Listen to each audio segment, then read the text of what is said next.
So welcome to our first Dharma talk, first of 3. And obviously we're going to be recording these talks so that you can have access to them later if you'd like to review some of the material, if you find it to be useful. And I'm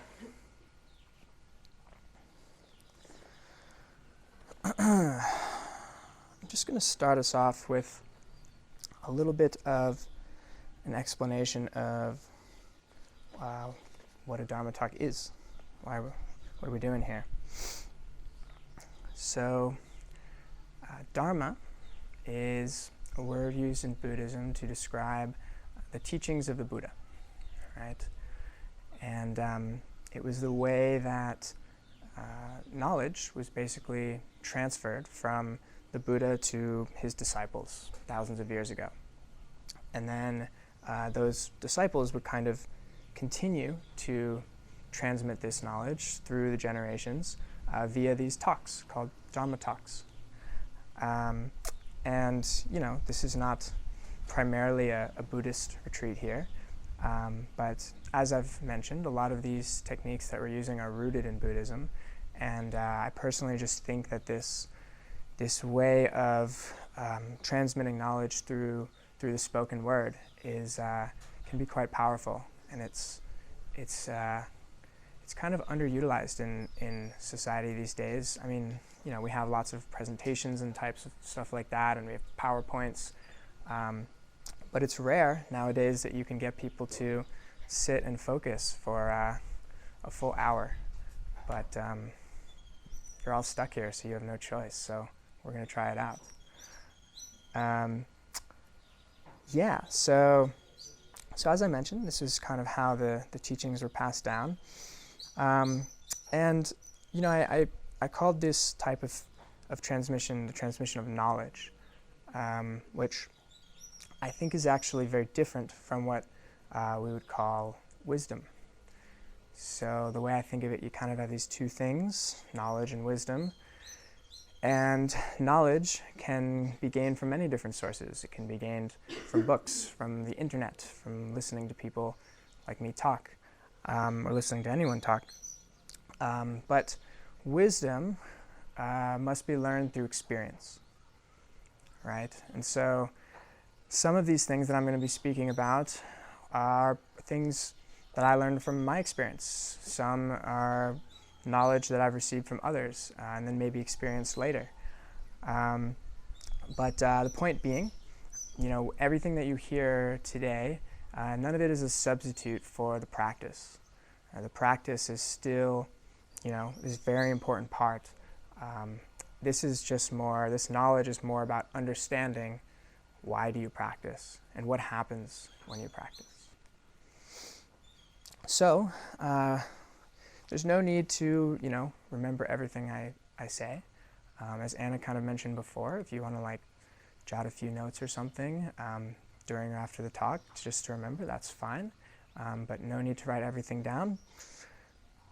I would think of this time more as a meditation. It's nice because, you know, you don't need to be in your formal posture, as we discussed, but still, the more of a meditative mindset you can bring to listening to these words, I think the more you will gain. So, and well, there's another thing here as well, which is there's a whole type of meditation that you can do by listening to a Dharma talk in just watching your reactions to certain things that I say, right? Whether it's a very positive reaction, something resonates with you, or if it's, you know, a judgmental reaction, or that doesn't make any sense, confused reaction, all of these things, right? They're all part of our meditation. So it's fine to have these reactions, you will have these reactions, but just seeing how much you can kind of watch them and let them float away, like we've been practicing, and then just come back to listening. So, all right, let's get started. So, one of the ways that I often describe meditation to people when they don't know a lot about it and they're sort of asking like why do you meditate? What is meditation, right? I describe it as an intentional way of training the mind. It's a training for the mind, right? And I often relate it to training the body, right? Many of us train our bodies on a regular basis. Probably we all understand why we would want to do that. But for many people, it's a bit confusing. Like, why would I need to train my mind? Aren't I like using my mind all the time? Isn't, going to school and studying or working, isn't that training the mind? And, in some ways it is. Your mind is literally being affected by everything all the time that you're experiencing. But mindful meditation, it's this intentional way of training the mind and, of becoming more present, as we've been discussing. But why do we need to do this, right? Like, it seems a bit odd. Like, why now are humans, or why, meditation probably can be traced back to, I don't know, 5,000 or 10,000 years ago, doing it in this very formal way. But we as like Homo sapiens, humans, have been around a lot longer than that. So yeah, let's kind of jump back in time for a moment to that much earlier period of our existence and talk about a little theory that I have, that some people share on why this stuff is necessary. So way back in the day, when life was first kind of starting on Earth, we think that there were a lot more of these very, very simple organisms that would just be responding to their environment. So things would be happening and they would be taking actions based on the things that are happening to them, right? And then, some species evolved and got a bit more advanced and could do some cooler things. And eventually, something looking something like a human came around 3 million or so years ago.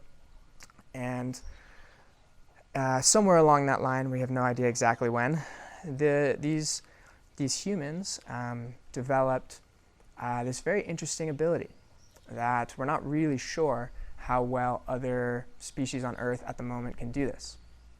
And this is the ability to remember the past, and not just remember it, but analyze it so that we can make plans for the future, right? So this is very obvious that we can do this now, but it's actually a remarkable thing to be able to do, and a lot of other species cannot do this, as I said. And so why did we develop this ability to do this? We'll never know for sure, but I would guess it's because it's very useful, and so that's somehow stuck on the evolutionary process, because when you're a hunter-gatherer living a very simple life, which is the way we lived for millions of years before till quite recently, it made a lot of sense if you could remember where some patch of berries was that you were harvesting the day before, and then be able to create a plan and maybe coordinate with other people about how to collect those berries in an efficient way the next day, or organize a hunt, or whatever it was that you were doing. Build a shelter, plan out a more complex shelter, right? So yeah, all really, really cool things to be able to do. But then you fast forward quite a few years. We come to 10,000 years ago. We had the agricultural revolution, which spawned what we call society today, civilization, big cities, and all that kind of stuff. And to some extent, we've all experienced that lifestyle, being around a lot of people. And it's really, really different than the way that our ancestors lived, right? We used to live in these tiny communities, no more than 50 people. Now we have these social networks, and if any of us have a social media right here, I'm guessing you have more than 50 friends. And we don't have the same amount of closeness to all of them, obviously, but you've just got insane numbers of people that you're interacting with that you would have never had before. You've got these devices, you've got this technology that does wonderful things for us, but also just pulls us away from ourselves so often. And so what you have is this very, very different environment that we're living in. And it's very different from the way that our hardware, our bodies, our brains, and in turn our minds developed. We developed in this very simple environment, and 10,000 years is not even close to enough time for evolution to sort of change us to suit these needs. So what happens? So what we actually find is that our brains in particular are having a lot of trouble in the modern age keeping up with all of this. And so they've actually found a region of the brain, the neuroscientists in recent years, that they call the default mode network. And the default mode network, it's like a series of networks in the brain. It's not just one region in particular. But what we see that it actually lights up whenever you are having a thought about the past or the future. So it's quite interesting, right? You think of this stuff as very like, oh, like it's all in my head and nobody can see it. But neuroscientists can actually hook you up to a brain scanner and know when your mind is wandering. There's actually some cool like meditation tools that will be coming out in the coming years that can track this. But anyway, so we kind of know that like there's something going on in the brain that is at least related to this idea of thinking in the past or the future. And what we found is that, I'm sure all of you are aware of the sort of mental health epidemic as it's been described that the world is going through at the moment. And a lot of these issues, specifically like depression and anxiety, have actually been linked to an overactive default mode network, meaning that that part of the brain that's doing past thinking and future thinking, that's not being present, is literally like, we see this a common pattern among people with a lot of these mental issues, that this network is just going way too much electricity, right? So a really cool thing that we've discovered just in very recent decades through like clinical research is that meditation is one particular type of activity, and actually mindful meditation is usually what's studied, that can reduce the activation of the default mode network, literally reduce the amount of energy in our brains that we're sending to those inputs or to those channels. So, it's a bunch of science. It's not entirely surprising if you've done this practice before, right? Like, what are we doing in the practice? We're saying, you have a thought, let it pass away, right? So for us, like, this is like not crazy major news. But there's a lot of people out there who really struggle with very, very active minds. I mean, us included, I'm sure, many times. And it's nice to know that like we're actually shaping our brain with this practice in measurable ways. And so to go back for a second, like why is this so bad to be constantly thinking about past and future? And I really like this one quote from one of my favorite authors, Michael Singer, who he talks about, he kind of compares the mind to being like an animal that we've sort of mistreated in recent days with our expectations of what it can do. So I'll just read this for you guys now. He says, "If you mistreat an animal, it becomes afraid. This is what has happened to your psyche. You have mistreated it by giving it a responsibility that is incomprehensible. Just stop for a moment and see what you have given your mind to do. You said to your mind, I want everyone to like me. I don't want anyone to speak badly of me. I want everything I say and do to be acceptable and pleasing to everyone. I don't want anyone to hurt me. I don't want anything to happen that I don't like. And I want everything to happen that I do like. Then you said, now mind. Figure out how to make every one of these things a reality, even if you have to think about it day and night. And of course, your mind said, I'm on the job. I'll work on it constantly. Can you imagine somebody trying to do that? The mind has to try to make it so that everything you say is said the right way, taken the right way, has the right effect on everybody. It has to make sure that everything you do is interpreted and seen the right way, that nobody does anything that hurts you. It has to make sure that you get everything you want and that you don't ever get what you don't want. The mind is constantly trying to give you advice about how to make it all okay. That is why the mind is so active. You gave it an impossible task to do. It's equivalent to expecting your body to lift trees and scale mountains in a single jump. Your body would get sick if you kept trying to make it do things it was incapable of doing. this is what has broken the psyche. So yeah, we have these very high expectations of what we want our mind to do, or how we want our life to play out. And the sort of result of this is, I really like this analogy that also Michael Singer uses, where he talks about how the mind can be viewed for many of us like this roommate, this sort of crazy roommate that we're living with, that we can't actually get away from, right? So imagine that everything that your mind said to you over the course of the day, rather than coming from inside, was like an external person, a person you were living with, was saying all of those things to you, right? So you could go anywhere with this, like I'm hungry, like I'm sad, like I'm thinking like what are we gonna do tomorrow? What did we do yesterday? Just constantly bothering you, right? And his whole thing is like, would you put up with that?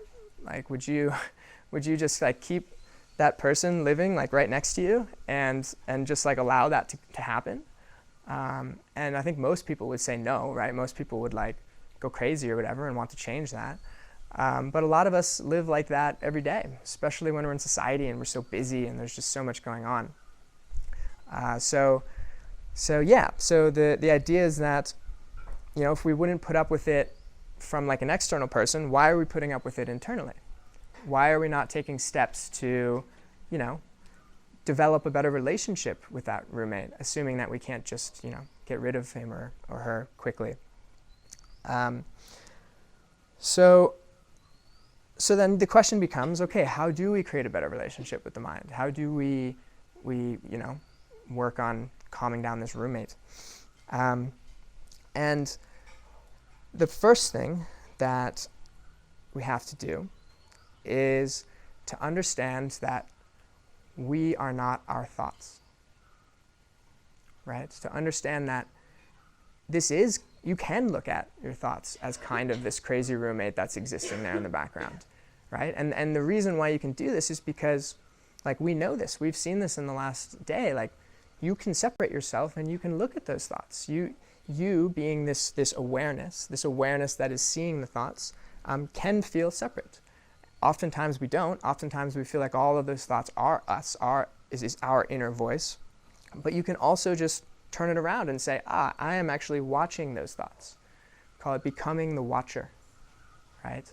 And this is what we're practicing. This is not an easy thing to do. And when you become the watcher, there is this very important thing that you have to figure out, which is your distance that you create between you and your crazy roommate, right? Because for most of us during our regular lives, we're just like right up next to this person. Like they're following us around, they're like, poking us and stuff. And that's probably too close.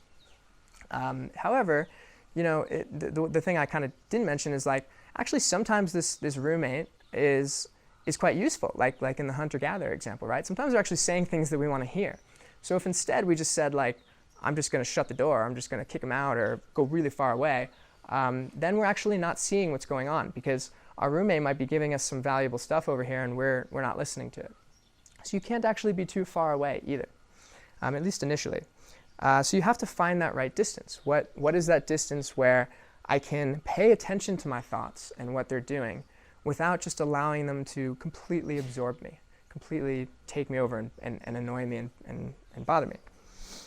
And this distance, it changes over time, and it's different for everyone. There's no like one-size-fits-all answer to this.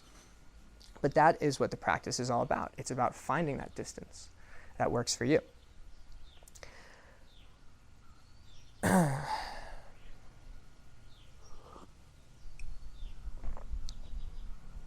Now, when we do this, when we start to tune that distance, start to pay attention to what's going on in our minds, what we will often find is that much of what is happening in our minds, much of the way that the roommate kind of talks to us very often is in stories, in telling us stories, right? We love stories, humans. We've been telling stories for a long time.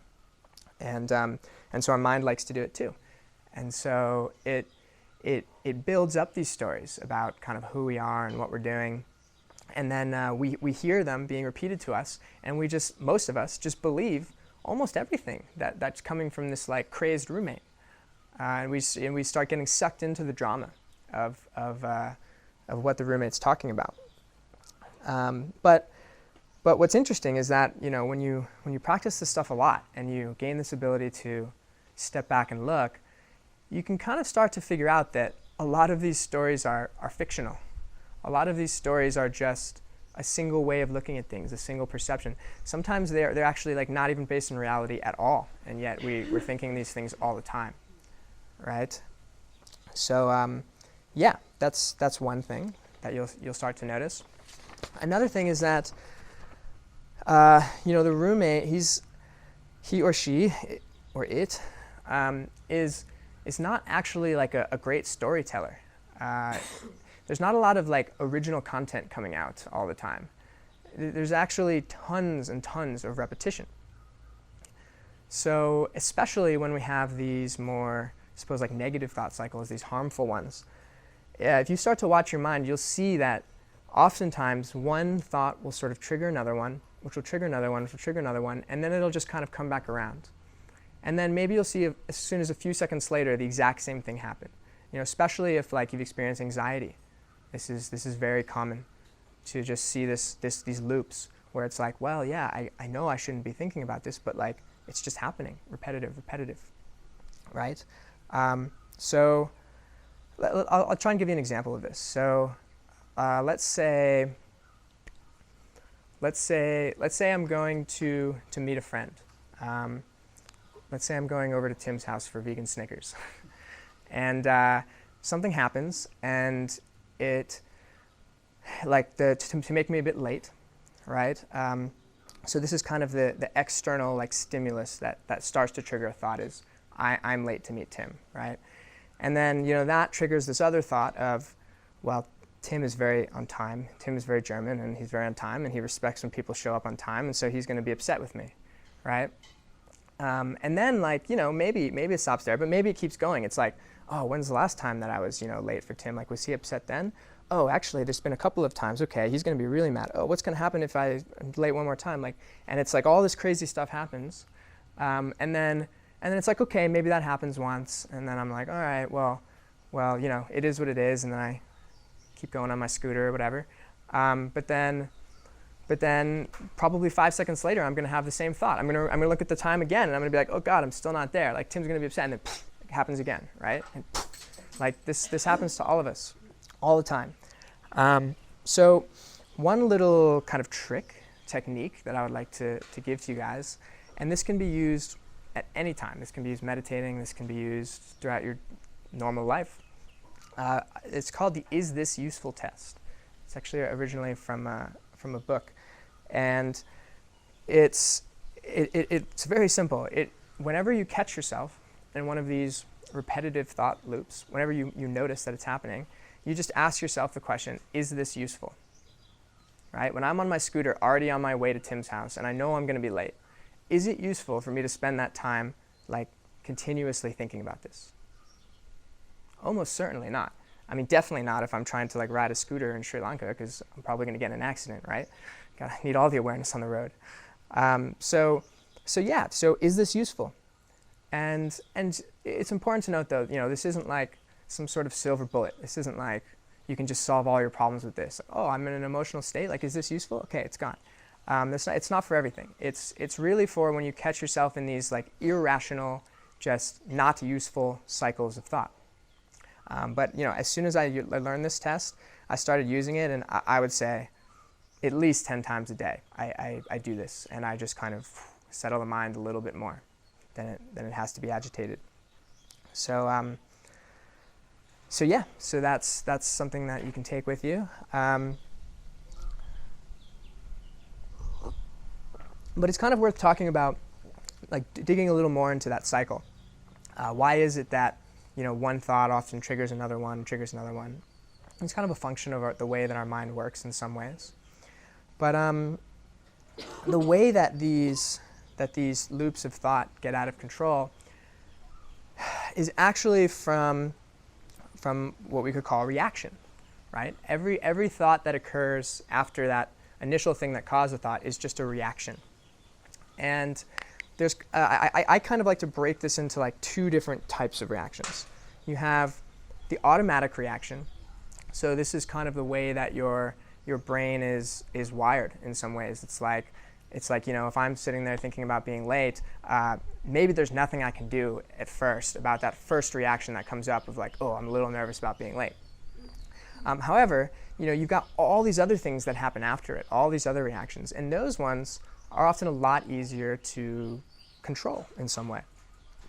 And so I think of it as like automatic and then follow-up reactions. And those secondary follow-up reactions, those are the ones where you would be amazed what you can do with understanding and controlling those reactions. But you can't take any sort of action towards like control, as we're calling it for now, until you notice that it's happening, right? So if I'm just on the bike driving over and having all these thoughts, I'm not even noticing that it's happening. But if I start to say, oh wow, okay, is this useful? I just had that thought 5 times. That's the first step. That's the mindful awareness, the noticing. So that's where we start, right? And there's tons of examples of this. I mean, one very relevant one to us all, I'm sure, this morning is like that chainsaw or whatever it was that was going for a lot of the morning, right? I'm sure some of you noticed that. I certainly did. And the initial automatic reaction is like frustration. It's like, oh wow, like that, wow, like what are they doing? Like this is so peaceful and quiet here. And if you think about it for a second, it's like completely ridiculous to get frustrated about that. Like I would call it as less useful as possible, because you don't have any control over that. You're sitting here, on retreat. They're doing probably some important work. And so you are putting yourself through suffering that I would call very unnecessary. And that's kind of an obvious one, but like there's tons of examples of this in our life, of where we have these unnecessary follow-up reactions. There's lots of ways that you can kind of start to notice them. I mean, I guess for me in particular, that I went through an interesting process where it was like total annoyance, recognition that I've actually like learned this lesson before and actually had this experience on retreat before where there was a similar sound, and then like completely turning on its head and making it positive, thinking like, wow, this will go great in the Dharma talk. So like there you go. There's an interesting way to turn it around. So like I said, we can learn to control that second reaction, but only if we can kind of distinguish between the two and see them very well. There's a great quote from an unknown source that says, "Not all that is noticed can be changed, but that which is not noticed cannot be changed." Right? Meaning that even if we notice something, let's say it's like a very intense emotional reaction, that doesn't mean that we can just change it automatically. We might not want to change it. There might be a very good reason why it's there. But if we notice something that we feel is unnecessary, then maybe we can change it, but only if we know that it's there. You can't change anything. It's like I thought of this analogy the other day. It's like being in a very dark closet and trying to like rearrange this closet, but you can't actually see what you're doing. So you're trying to like make changes, but then if you don't have the light on, which would be like the light of awareness or whatever, like how are you supposed to do anything? And what this kind of comes down to is that, as I mentioned, there's this suffering. There's this additional suffering that comes when we have these unnecessary thoughts. And but we actually have a choice here. We don't have to suffer from anything that happens to us in life if we don't want to. And it's very hard to get to a place like that, but we can work on it. And there's also a great quote about this, which is, pain is natural, but suffering is optional, right? Well, of course we're going to have pain in our life. There's going to be all sorts of types of pain. But how we react to that pain, that's what actually determines our suffering. So I had a teacher at one of my first retreats who came up with this little formula for this, which is that suffering, try and do it this way for you guys, suffering equals pain times resistance, right? So if you're familiar with like basic multiplication, you've got pain and resistance here.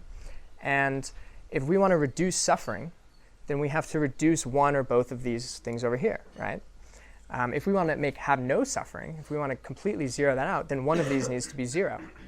So if there's no pain, if you live like, I don't know how this would be possible, but if you live some incredibly amazing life and there's no pain that you ever experience, then there'll be no suffering. But that's probably not going to happen. So you've got some number there. And then here you've got resistance. And so you're putting up resistance to this pain all of the time in the form of reactions and thoughts and like those kind of things. And so that's creating all this multiplication effect.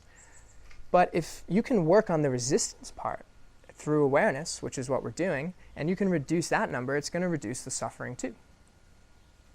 So that can be a nice way to look at it if you like math. But I have like a personal story about this, which is really interesting, kind of an extreme example.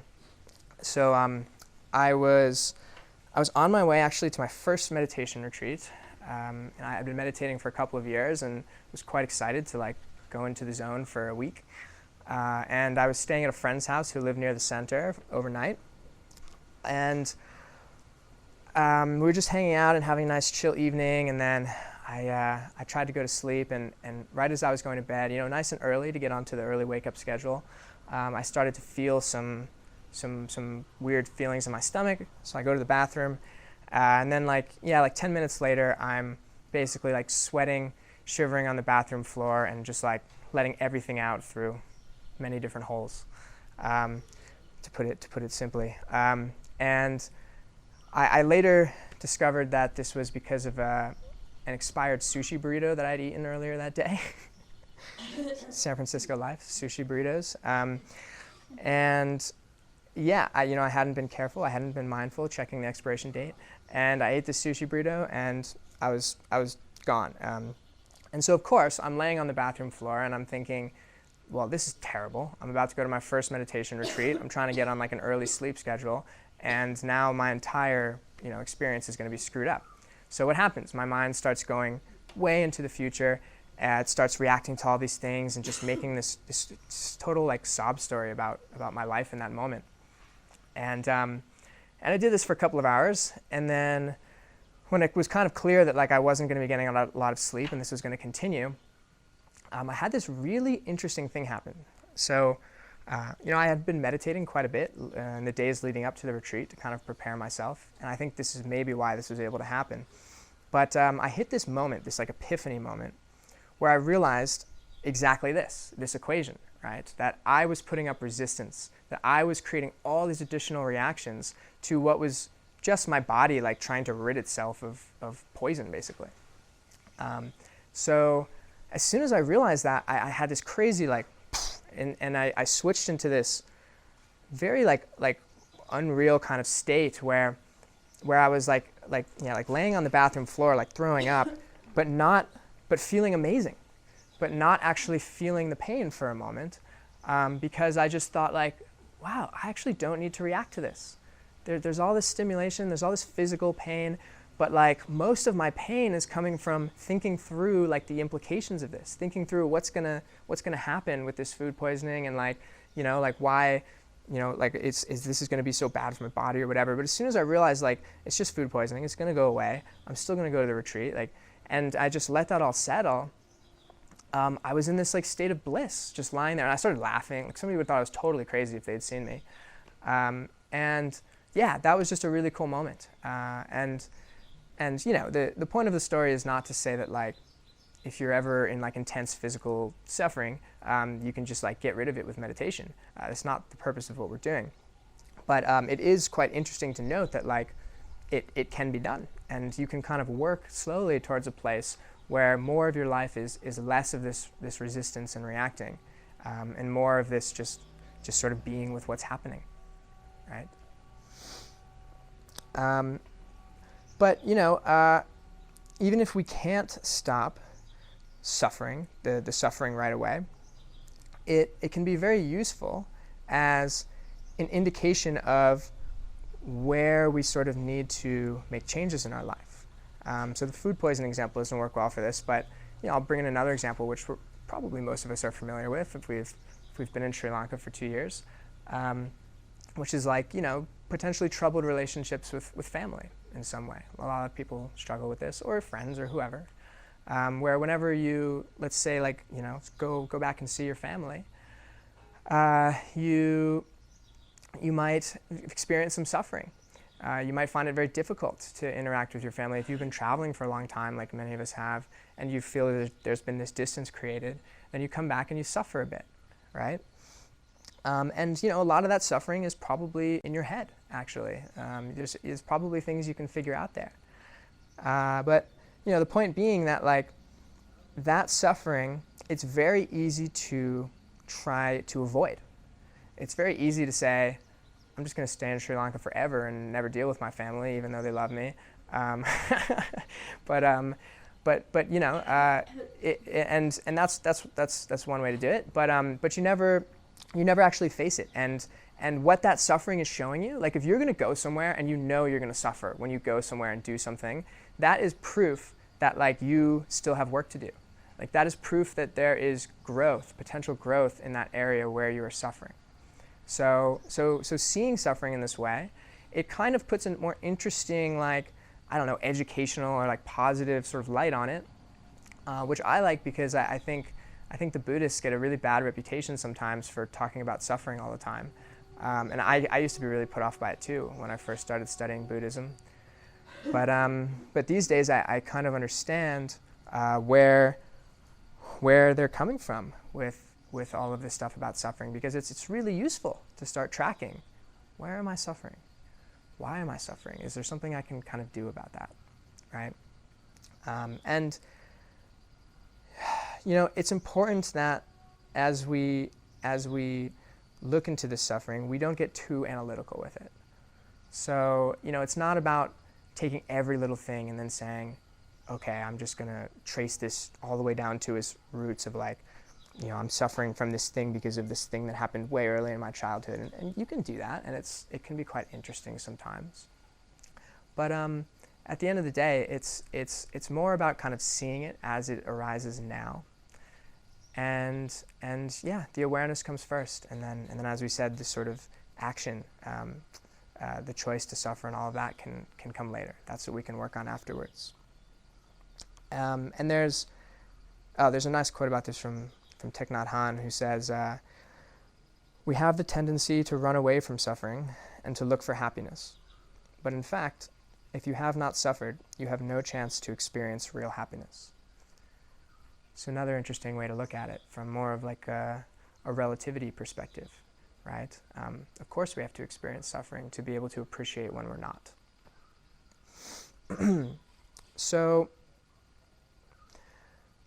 as we continue this practice of watching, becoming the watcher, seeing everything that's going on, something that we will actually find is that our minds can become a lot more quiet as a result.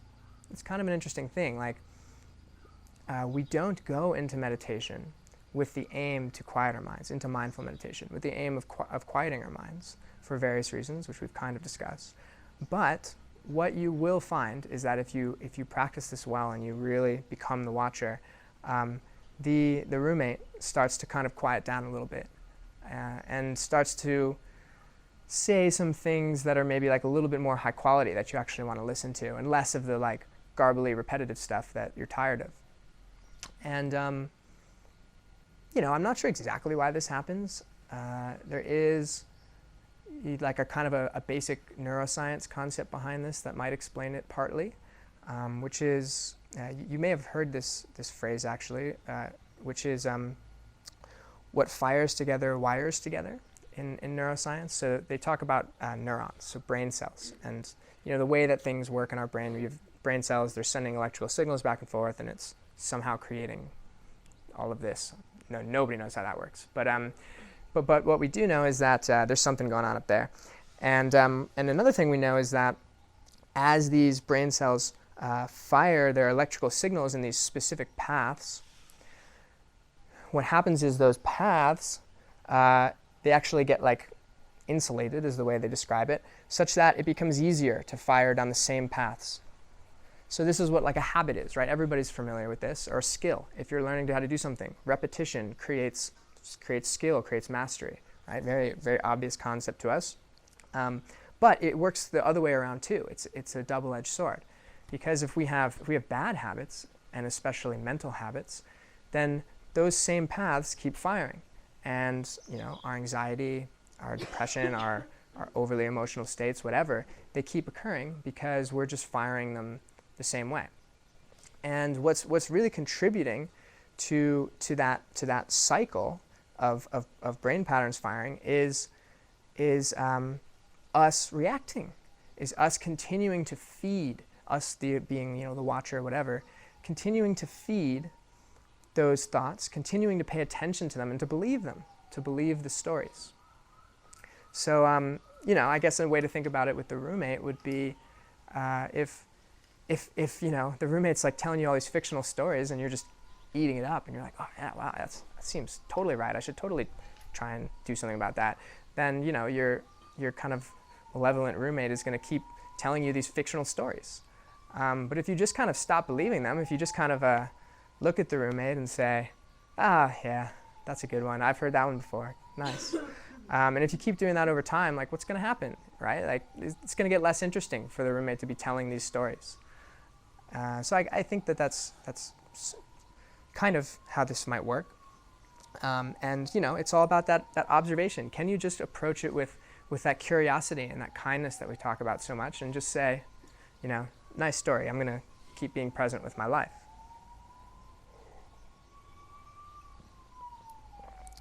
So as our mind becomes quieter, as the roommate becomes a little more tame, I suppose, one thing that we will find is that it becomes easier to solve certain problems, or really any problem. So what is a problem, right? It might even be simpler to think of it as a decision, making decisions. Like what is our life besides our conscious life, besides just like making a ton of decisions all of the time? It's the way that a lot of us live. And so quite simply, it's very hard to make decisions, to do any sort of thinking or feeling, right? If we're just cluttered with all of these, not useful thoughts all the time. So the quieter that becomes, the more the dust or the dirt settles to the bottom of the pond, the more clear everything becomes. And the more clarity we have, the more like processing power we have in our brain, the more energy we have mentally to be able to actually solve problems, make decisions. This was a really crazy thing that I experienced. So people, this is not like a new concept. There is this very sort of old lineage of meditation teachers that I studied under briefly in Thailand, and the sort of founder of this sect of Buddhism had this quote that really stuck with me, where he said, "The answer to any problem a person is trying to solve is already present, though concealed, in his very own mind. When a person develops right concentration and insight, that is, if he renders his mind fit for work, the solution to his problems will come to light on its own accord. The moment the mind has become concentrated, the answers will just fall into place." And the reason why this is such an important quote for me is because I had a very vivid experience of this on that first meditation retreat where I was on the bathroom floor before, where I showed up to this retreat, and even though I had been meditating for a couple of years, I came in with very not ideal intentions without really knowing it. So I guess I did know it, I just didn't know it was bad to do this. So I came in and I thought, you know what, like I'm going on my first meditation retreat, I'm kind of seeking this clarity. I was struggling with a few big decisions in my life at that point, related to work and location that I was living in and whatever. I was trying to kind of decide where to go next with my life. And so I thought, wow, what better time to figure all this out than at a meditation retreat? Like, my mind is going to be so clear, and then I'm just going to like work everything out. So I came into it with this goal, really, of like solving my problems.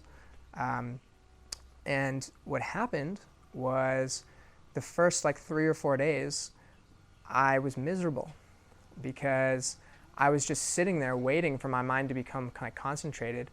But also, of course, my mind was starting to think about these big decisions and these big problems. And it was a mess. I was just going over and over again. My mind was super busy. I was wondering when it was going to calm down. I'd try to focus. It would come back. And I thought that the purpose was to just like, get all this out. But what ended up happening was, on I think the 4th day, one of the teachers gave a Dharma talk and said something very similar, actually, to what this old Thai monk said. And he basically said something like, if we just focus on the practice, then all of our decisions will make themselves.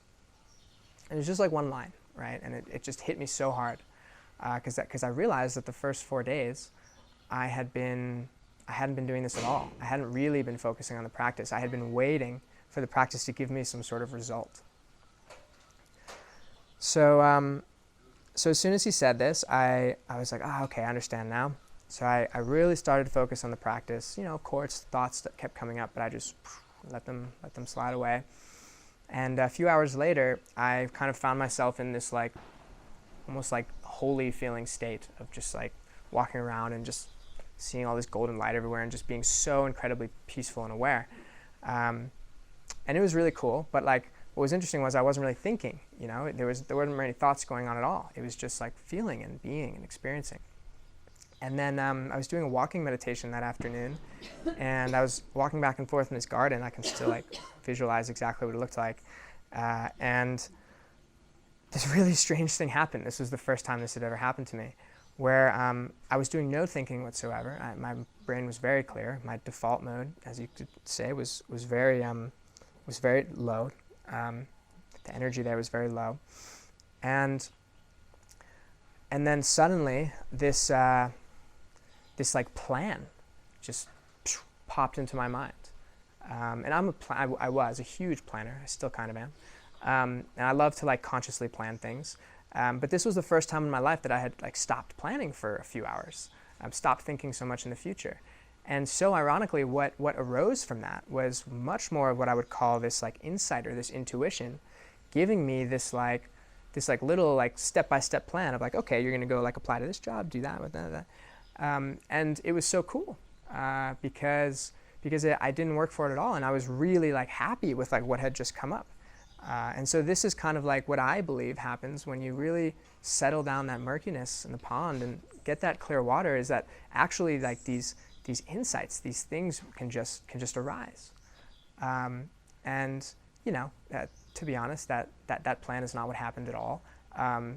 Life changes, but it was far from the point. The point is that I came like seeking some sort of clarity, and I eventually got it by forgetting about the clarity that I was seeking. So it's a tricky concept. I already tried to trick you all in the beginning with creating expectations and then letting them go. But it's a good thing to keep in mind. Why are we doing this, and what sort of can result if you really focus on the practice. So to kind of bring it all together,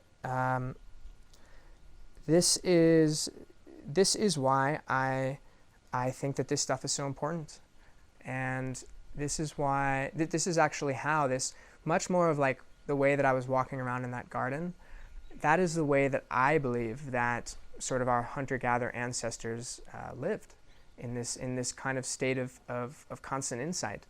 Or really, like, that's not the way that they would describe it at all. It's just living, just being, just existing, just kind of more, reacting where you need to react and not taking it any further. Because, their lives are so much more simple and everything. But we don't have that luxury anymore, most of us, of just going off and making our lives super simple from the outside, right? We instead have these very complex external surroundings, and so what we're trying to do is we're trying to like control everything that happens around us. We're trying to say, I'm going to control the way that this person who I'm close with acts so that I'm happier. I'm going to try and control, just anything, where I live, because that's going to make me happier. I'm going to place myself. I'm going to build a nice house. These are all external things, right? And we don't put enough focus internally. How am I reacting? What are the quality of my thoughts on a daily basis? And it's much easier to just focus on that than try to control this crazy world around you. And there's a really nice story about this from Shantideva, very famous little meditation parable, where he says, there's this story of like this, this traveler or something who's walking around and has no shoes, and keeps like cutting up his feet. And so he says, well, I want to find a solution to this problem, so I'm not suffering from getting my feet cut all the time. So what does he decide to do? He says, well, if I just cover the entire world with leather, then I'll have a really nice surface to walk on, right? Life will be great. And then, I don't know exactly how the story goes, but some sort of Buddha figure arrives and says, well, why would you cover the entire world with leather when you can just put on some leather shoes? Right? And this one's always really stuck with me, and that's how I see the practice. We're creating this soft world, inner world for us to live in, so that we can face a lot of this hard terrain that we're going to encounter out there.